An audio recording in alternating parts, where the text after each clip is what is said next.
Welcome to Pick Up and Deliver, the podcast where I pick up my audio recorder as I head out for a walk and deliver an episode to you while I stroll around. I'm Brendan Riley.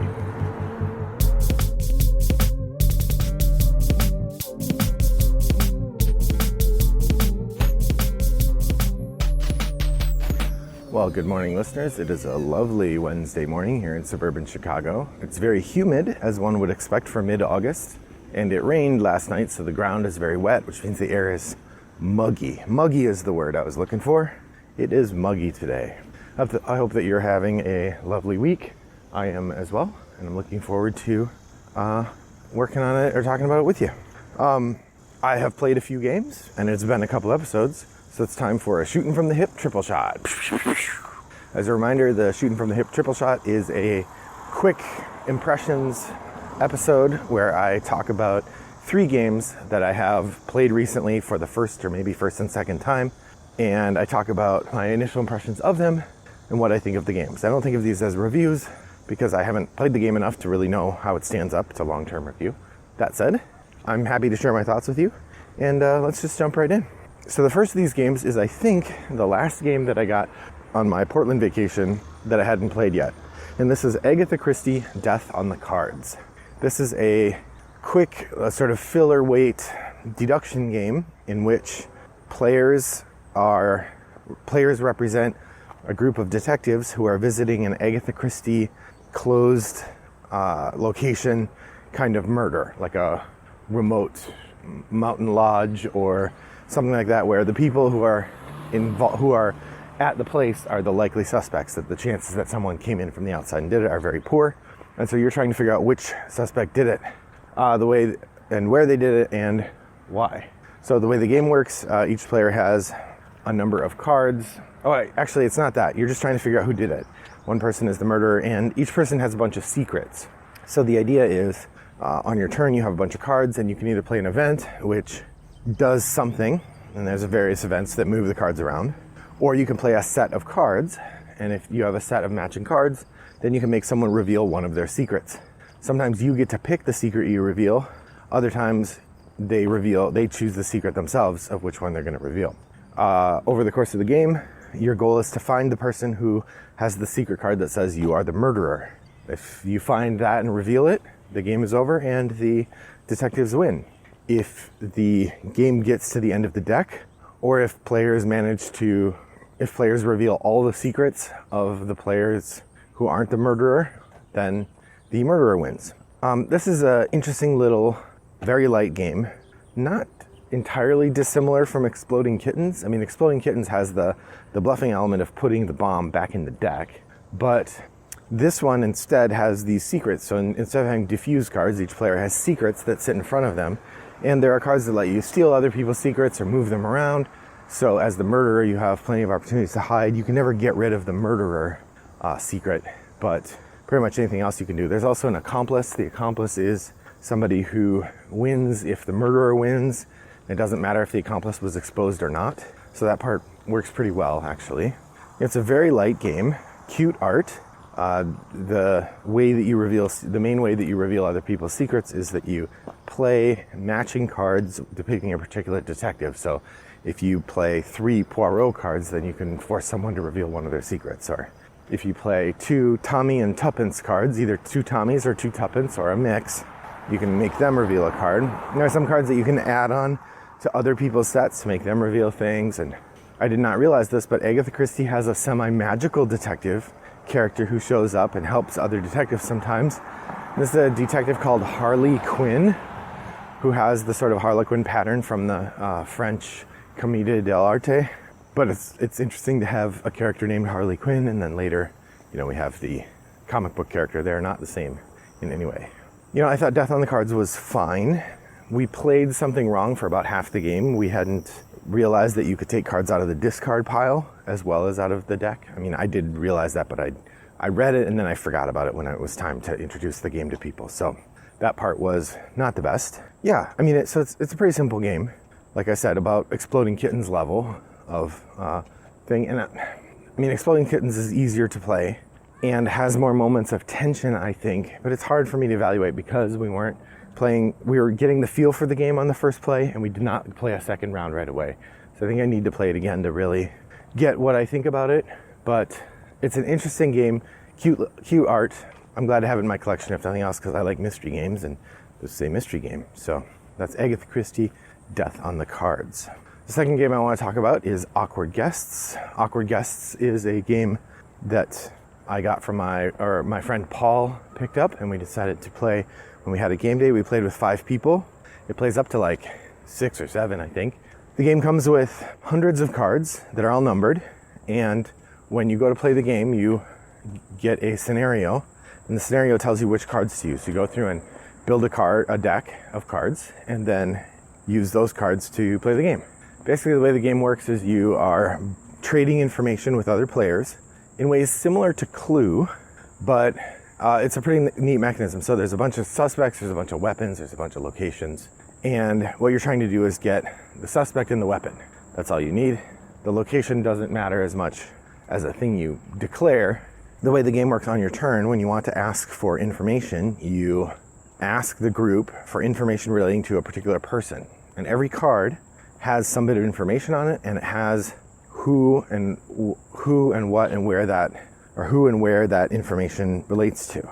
So you can ask about a person or a location, and then people will put out cards in front of their player screens with a number on them indicating how much information is learned through that information.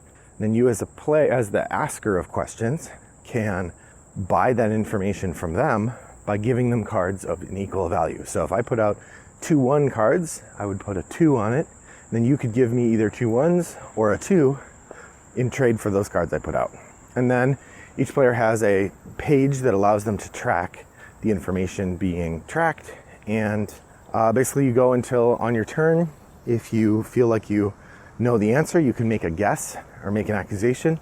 You do that by writing your accusation in the accusation line and then looking up the answer. And if you are correct, then you win. If you're incorrect, you just say, oh, I was incorrect, and you're out. You are not allowed. I think you're out. Yeah, because you looked at the answer. So in some ways it plays like Clue, but a much more interesting version of Clue. I thought it was fine. My wife and my son both really liked it, and my wife thought it would be a good fit for other family members and really liked it. So I did track down a copy at Cool Stuff Inc. and ordered that. So, I mean, when my wife says, I like this game, I think we should have it, that's generally a request that I don't ignore. I will say, a good little bit of self-control there. I did not add anything else to the order. I just paid the $6 for shipping. I did not add, this game was about $41 at Cool Stuff. I was very tempted to add $60 of merchandise so that I could not pay the $6 shipping, but I decided that was not appropriate for somebody who's trying to trim down his game collection. They did have a couple tasty games. They had a good price on Bonfire. They had a good price on Rocket Men and a good price on Maglev Metro. Those 3 were all very, very delightful looking, and I nearly got 2 of them, but I'm proud of my restraint. So the other thing about Awkward Guests that I'll mention is that the color scheme is very beige. It's like the whole game is done in sepia tone, and I think it suffers for it. I think it's bad art design. I think it would be much better if it popped a bit more in its color scheme. And so there are parts of the game I authentically don't like, but it was fun. And again, I pick out so many of the games for our family that when my wife says she wants a game, that's usually one we get. So that's Awkward Guests. I'm sure I'll be playing it a fair amount in the future. One of my big comparisons was comparing it to The Mystery of the Abbey. Now, The Mystery of the Abbey is a really interesting game in a very similar vein. You're trying to find out who committed a murder. You're trading information with one another. You're moving around this abbey, and that's the big difference. I like Mystery of the Abbey better than Awkward Guests, but I am in the minority in that regard. So there it is. So Awkward Guests, definitely worth a try if you get a chance. All right, the last game that I'm going to talk about today is Athenium, the Mystic Library. Athenium, I mentioned earlier, I had picked it up because there was a good sale price on it, and I had Amazon points, and I already have one game about a magical library, so I thought I'd better get to. I actually have the Big Book of Madness also, which is another game about magical libraries, so I guess I have 3. Anyway, in Athenium, you are a student at a magical school studying for your finals, but you sneak into the library late at night and the custodian catches you. And so he demands that you organize the shelves for him in order to, and then he won't report you for sneaking into the library. It's a really dumb explanation of the theme for what is generally an abstract game, but a really interesting one. So in this game, it's a drafting game. You play 2 rounds, and each round has 5 turns. Each turn, you're going to take a card out of the hand, and play it in front of you. Then you pass the hand to the next player. So like 7 Wonders or something like that. Only in this game, the cards do not build a tableau. They just give you stuff. The interesting thing about the cards is they give you stuff, and they give each of your neighbors things. So if you are watching what your neighbors are doing, you might want to be careful not to send them a card that fits what they're looking for. Now in the game, you're going to score points in a variety of ways. You score points by filling up compartments on your bookshelf. You score most of your points through completing design challenges, and the design challenges sort of are these little this river of cards that moves every turn that depicts some sort of state of the library, and that state might include books in a certain arrangement. So it shows you where in the shelf they need to be and what order they need to be in and that sort of thing. And what you do is after each turn, you've collected books, you've placed them on your library. Sometimes you have a card that lets you move them around.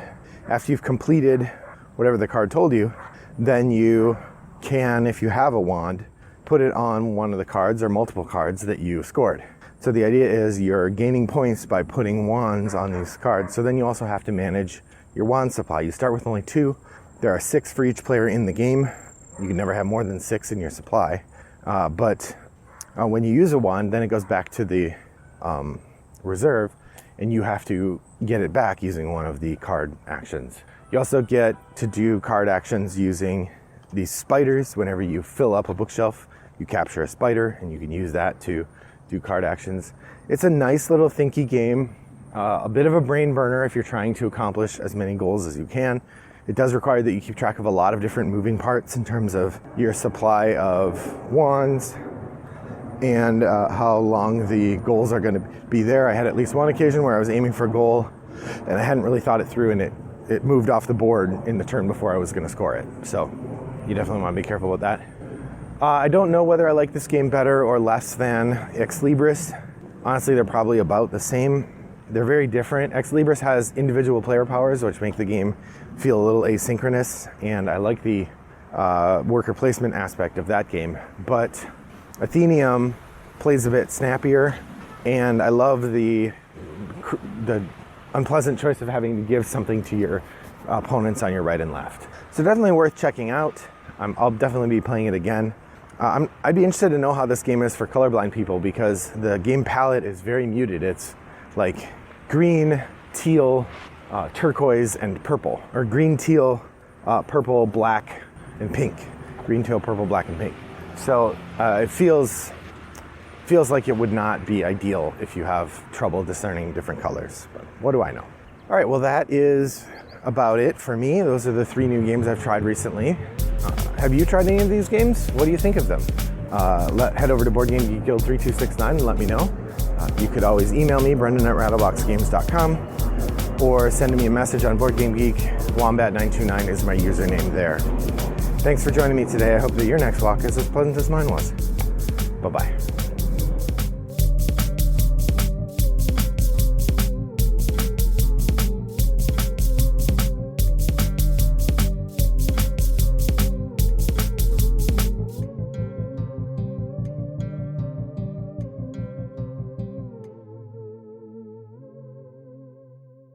Brought to you by Rattlebox Games.